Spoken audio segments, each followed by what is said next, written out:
encerrar o nosso conteúdo de Biologia B e hoje nós vamos falar um pouquinho sobre tecido nervoso. Então, nós vamos encerrar. Foram 4 tecidos estudados, né? Tecido epitelial, tecido conjuntivo, semana passada tecido muscular e essa semana nós vamos ver o tecido nervoso. Quando nós falamos dos vertebrados no geral, quando a gente fala de complexidade dos seres vivos, ou seja, aqueles seres vivos pluricelulares que tem mais que uma célula, e a gente vai focar aí nos vertebrados, nos animais.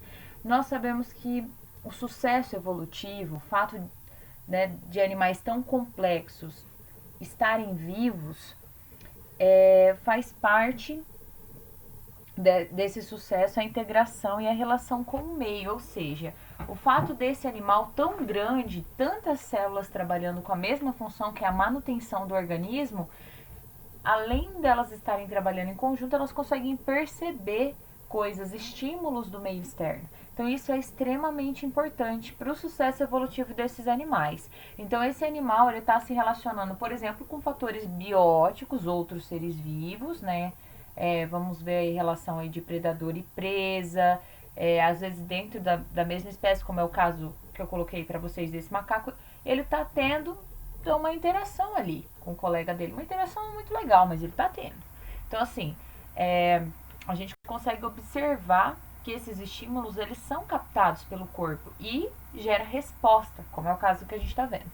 Isso se resume a uma palavra muito bacana chamada coordenação. Então, a coordenação do nosso corpo e a ideia da posição que a gente ocupa no espaço e a relação com os outros seres vivos garantem isso sucesso evolutivo de várias espécies atuais, de seres vivos grandes, né, de porte grande, pluricelular. Bom, a gente, além desse contato aí com o meio externo, nós temos o equilíbrio dinâmico do nosso próprio corpo, que nós damos o nome de homeostase. Então, a manutenção dos órgãos, né, e dos tecidos que compõem esses órgãos é chamada de homeostase. E essa manutenção, ela precisa de uma comunicação. Então, nós sabemos, né, que essa comunicação ela pode ser a nível celular, uma comunicação química, né, uma substância que eu produzo e passo para a minha célula vizinha, só que isso também pode gerar uma resposta sistêmica, porque eu tenho vários sistemas do meu corpo funcionando ao mesmo tempo. E eles têm que estar coordenados, porque um vai depender do outro. Então, assim, o funcionamento do organismo, a harmonia do funcionamento desses sistemas, mais a percepção do ambiente para gerar uma resposta, é tudo coordenado pelo meu sistema nervoso. Então, assim, o sistema nervoso mais o meu sistema endócrino coordena todas as funções do corpo humano e também esse contato com o meio externo e a resposta que eu gero para o meio externo. As características, né, do que é composto o meu sistema nervoso. Eu tenho aí o tecido nervoso, que é composto principalmente de neurônios e células da glia. O neurônio vocês conhecem, né, mais comum.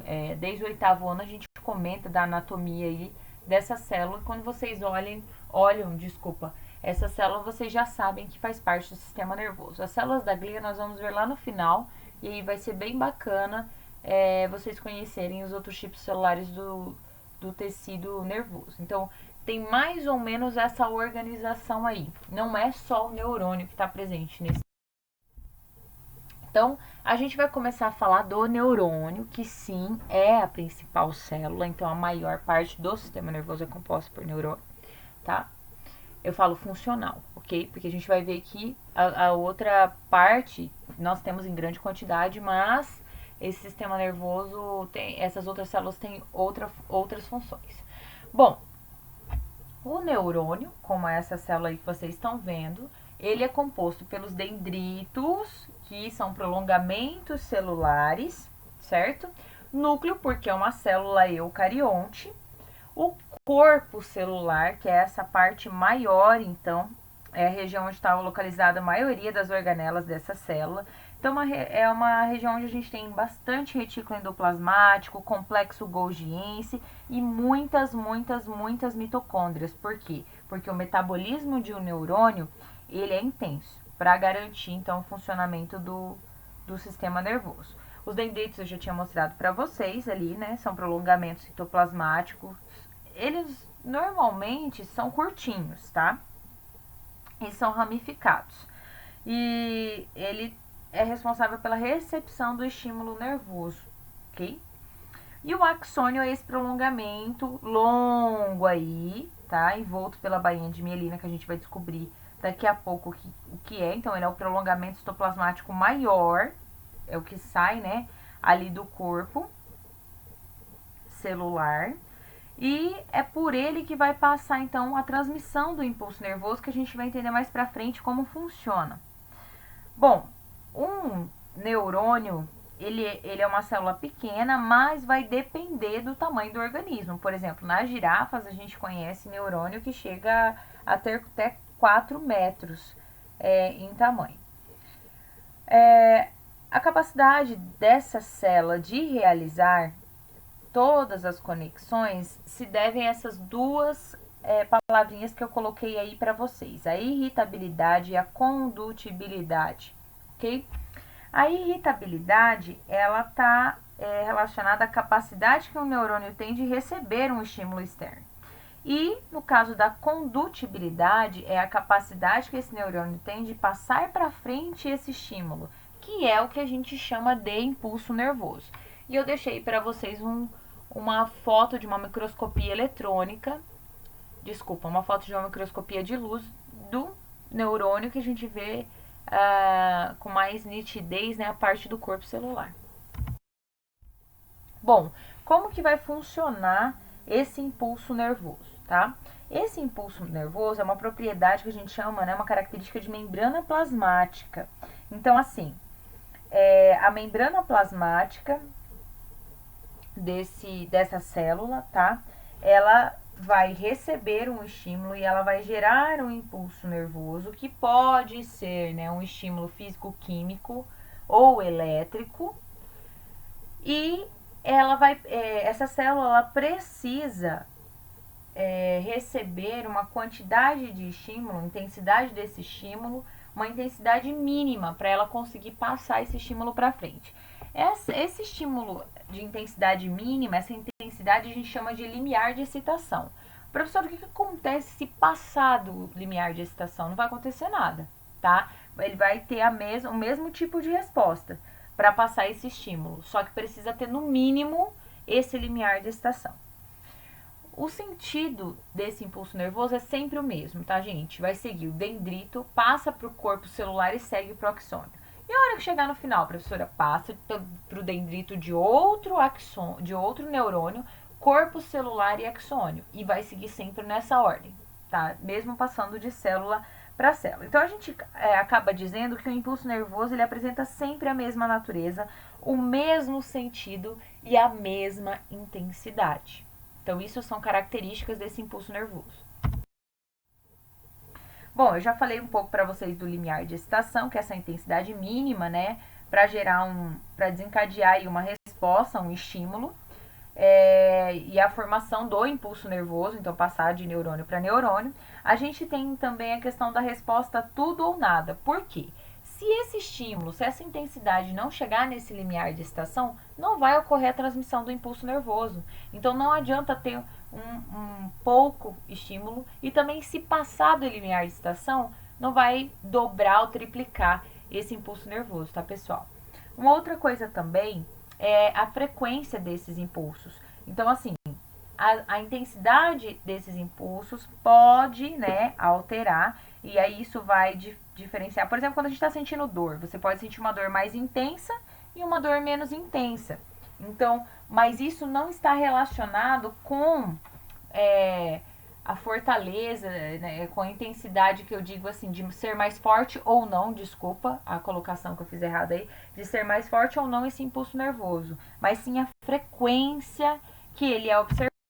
Como aí, né, eu deixei para vocês, então, um neurônio recebendo o estímulo, independente do local onde ele recebe o estímulo, sempre vai seguir o mesmo sentido do impulso nervoso.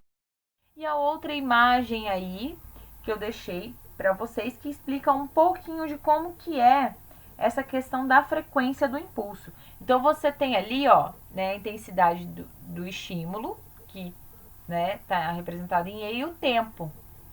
Então, assim, o que vai gerar uma intensidade, por exemplo, na dor diferente é quantos impulsos nervosos estão sendo, né, feitos na mesma quantidade de tempo. Se for maior essa frequência, você vai sentir então uma intensidade de dor maior. Se for menor, a intensidade de dor menor. Bom, nós temos outra característica dessas células do neurônio é o extrato mielínico, que é uma camada que vai envolver os neurônios, também chamado de bainha de mielina. Bom, antes essa baía de mielina, ela é feita. Como que ela é formada? Ela é formada por uma célula que se envolve, tá? E funciona como se fosse uma fita isolante aí. Antigamente essas células eram conhecidas como células de Schwann, mas hoje elas possuem outro nome. Nós chamamos de neurilemas ou neurolemas, ok? Então nada mais é do que essa célula em volta, ela se enrola mesmo, tanto é que tem núcleo, tudo certinho, e forma essa barreira isolante aí no neurônio, no axônio. Bom, nós vamos falar mais para frente sobre o sistema nervoso central e sistema nervoso periférico. No sistema nervoso central, essas células aí, esse neurolema, ele é conhecido como oligodendrócito. Então, é uma célula específica que forma essa baía de mielina. Para que ela serve? Ela acelera a passagem do impulso nervoso. Por quê? Porque ela vai enrolar e ela vai ter um espaço, que nós vamos ver que tem um nome específico chamado nódulo de Ranvier. Esse espacinho faz com que o impulso fique saltatório. Então, em um impulso nervoso, ele não é contínuo. Ele vai pular de nódo em nódo e vai ser transmitido de forma mais rápida. Tanto é que os neurônios que eles têm a baía de mielina, eles transmitem impulso nervoso de forma mais rápida. Por que tem esse nome, né? Mielínico? Por quê? Além da célula, tem a predominância de mielina, que é uma substância lipídica, tá? Então, é um tipo de gordura que vai atuar como esse isolante elétrico. Por isso que quando as mulheres grávidas, elas estão no início da gestação, elas precisam tomar o ômega 3, porque o ômega 3 auxilia, então, na produção de mielina. E aí, como está formando o sistema nervoso daquela criança, é importante ter essa substância livre para a fabricação dessas células e dessas estruturas do sistema nervoso. Aí eu mostrei para vocês uma imagem, né? Então ali eu tenho o neurilema e eu tenho esse nódulo de Ranvier, que é o espaço que só tem o axônio. Então esse impulso nervoso ele vai passar de nódulo em nódulo. E aí por isso que a gente fala que o impulso nervoso é saltatório. Bom, eu tenho certeza que vocês já ouviram falar dessa palavra sinapse, né? E o que é a sinapse? A sinapse nada mais é do que uma região, tá? Então, são regiões de conexão entre as terminações de um axônio, né? E outros neurônios, ou fibras musculares, ou enfim, outras células. Então, nós temos o final do axônio, que a gente chama de terminação do axônio. E ele vai se conectar a outra estrutura.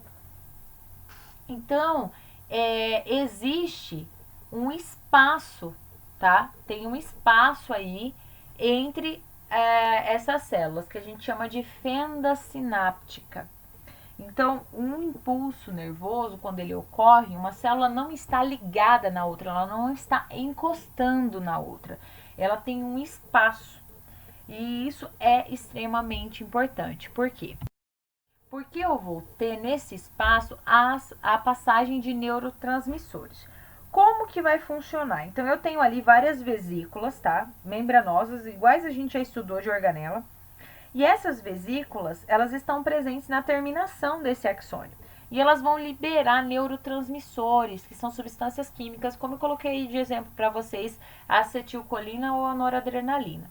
Quando ela libera essas bolsinhas, esses neurotransmissores, passa pela membrana plasmática e vai se conectar, tá?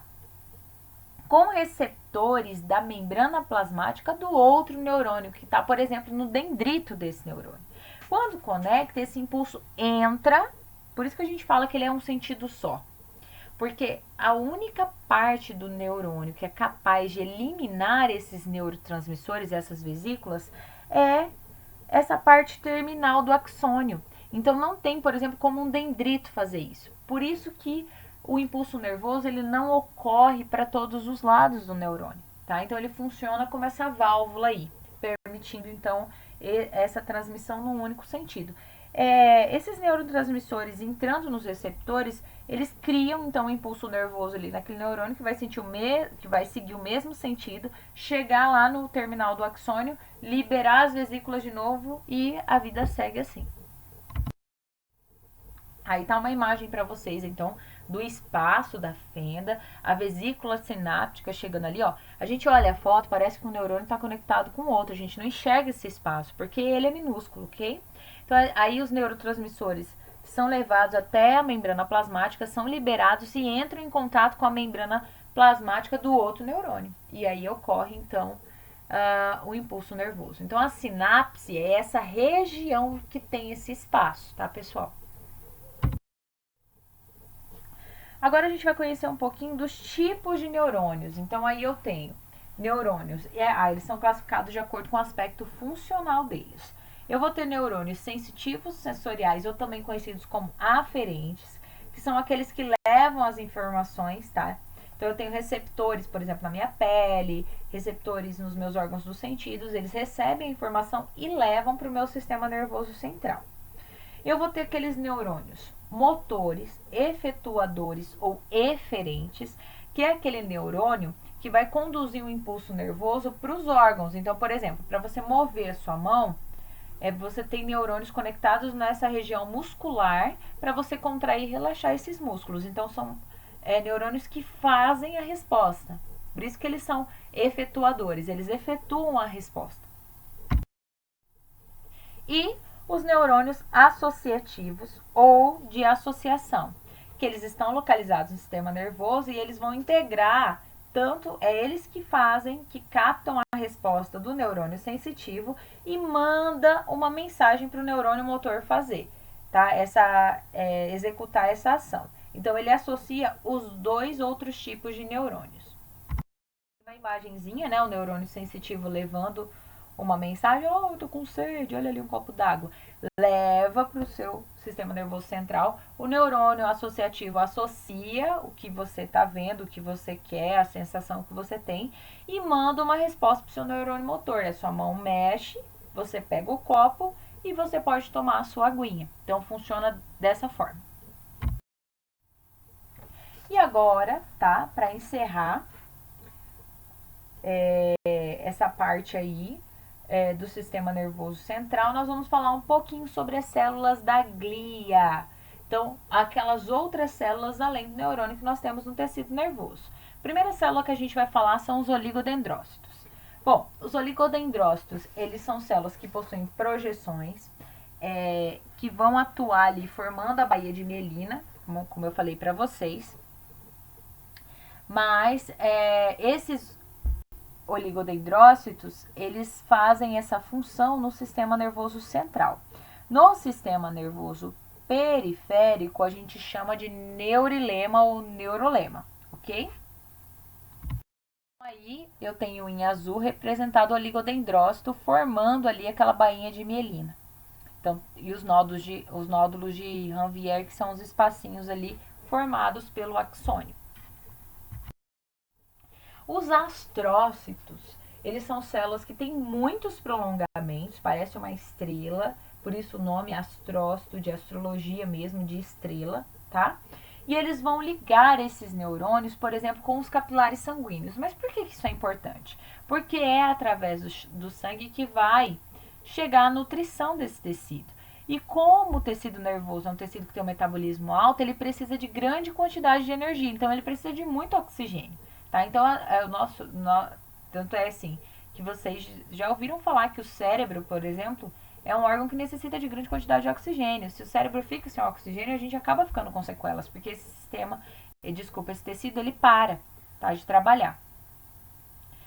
Além dessa função, os de nutrição, né, então de levar o conteúdo do vaso sanguíneo para os neurônios, também essa célula serve como sustentação e ela atua, ela está envolvida, por exemplo, na recuperação de lesões, como é o caso de órgãos ou de membros que são amputados e são recolocados. E aí, para ter toda, né, a formação do sistema nervoso naquele local, os astrócitos contribuem, então, com a recuperação dessas lesões.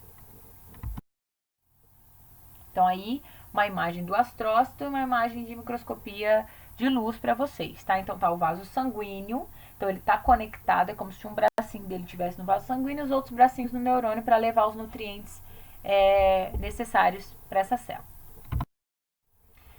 Nós também temos as células da micróglia, tá? Micróglias são células que fazem fagocitose, então são células que atuam no nosso sistema imune, tá? Na defesa, e podem ser considerados macrófagos modificados. Então, vão atuar na defesa do tecido nervoso. Uma célula muito parecida com qualquer outra célula que faz fagocitose, tá? E por último, dentro do conteúdo de células da glia, células ependimárias.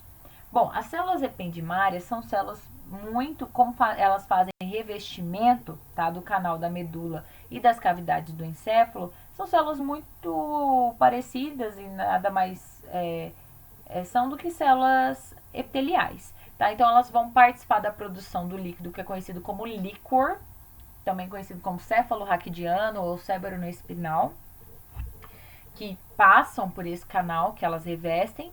E em alguns locais elas acabam apresentando até cílios para facilitar na movimentação desse líquido. Professora, eu estou perdida. Onde fica esse canal que elas revestem? Então eu coloquei ali, ó. Então isso aí é a sua medula espinal. Você tem uma vértebra, né? Coluna, tudo certinho ali. E você tem a medula passando. A medula tem um canal, tá? Que eu apontei com essa seta vermelha. E esse canal é revestido pelas células ependimárias, que nesse caso aí são ciliadas. Dentro do canal da medula, você tem um líquido passando, que é o líquor, ok? Então, é por isso que elas têm cílios, para auxiliar na movimentação desse líquido.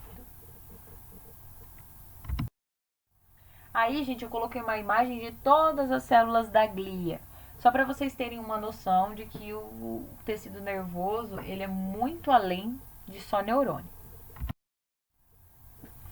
Bom, para a gente finalizar, eu vou comentar um pouquinho com vocês sobre os nervos e os gânglios nervosos.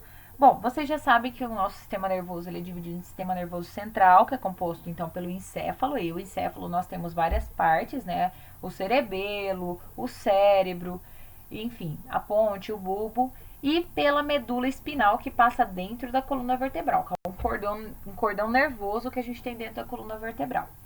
E o sistema nervoso periférico, que é constituído pelos nervos e pelos gânglios. E agora a gente vai ver a diferença entre eles. Bom, os nervos, tá? Desculpa, os nervos e os gânglios, enfim, eles são compostos por axônios e dendritos que saem do sistema nervoso central e estão organizados em feixes.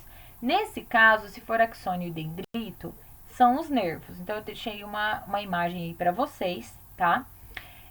Vamos pensar aí, lembra da estrutura do neurônio. Os corpos celulares, que é aquela parte maiorzinha, normalmente ela vai ficar no seu sistema nervoso central. E vai sair um prolongamento desse neurônio. Esse prolongamento pode formar feixes. Ó. Quando eu tenho vários axônios juntos, e ele está revestido então por uma camada de tecido conjuntivo, que é revestido por outra camada de tecido conjuntivo, que é revestido por outra camada de tecido conjuntivo maior. Então, quando eu tenho vários feixes juntos, eu formo um nervo, tá? E esse nervo ele está associado aos seus órgãos, por exemplo, para controlar, então, os seus movimentos peristálticos, principalmente movimento involuntário, que está sendo controlado pelo seu sistema nervoso, mas para ele mandar a mensagem, o sistema nervoso central precisa desses nervos. Pensa que olha onde está a localização do seu sistema nervoso central, certo? Então, por isso que da sua medula saem vários nervos para se espalhar pelo seu corpo e mandar diversos comandos. Já os gânglios, eles são órgãos que eles vão se assemelhar a bulbos, então eles são redondinhos, tá? E ele é o conjunto de corpos celulares fora do sistema nervoso central. Então, sabe aquela parte maior do axônio? Desculpa, do neurônio? Então, quando você tem vários corpos celulares juntos, ele forma uma bolinha. E eles são localizados, por exemplo, associado a vários órgãos, além, né, dos nervos também que estão associados a vários órgãos. Vocês não podem confundir os gânglios com os nódulos linfáticos, por exemplo, que está associado, os linfonodos, né, que estão associados ao sistema de defesa. Os gânglios, eles são estruturas do seu sistema nervoso. Então, os gânglios são estruturas do sistema nervoso. Ó, aí eu tenho a formação dos gânglios, ó, são bolinhas, que é o conjunto, então, de vários corpos celulares. E o nervo é o conjunto de vários dendritos e axônios. Então, essa é a diferença principal entre nervo e gânglio. Isso tudo no sistema nervoso periférico, ou seja, fora da sua medula espinal e fora do seu encéfalo. É isso aí, pessoal. Então, hoje a gente finalizou o conteúdo do sistema nervoso. Eu espero de tecido nervoso, né? Eu espero que vocês tenham gostado e bom trabalho para vocês. Tchau, tchau.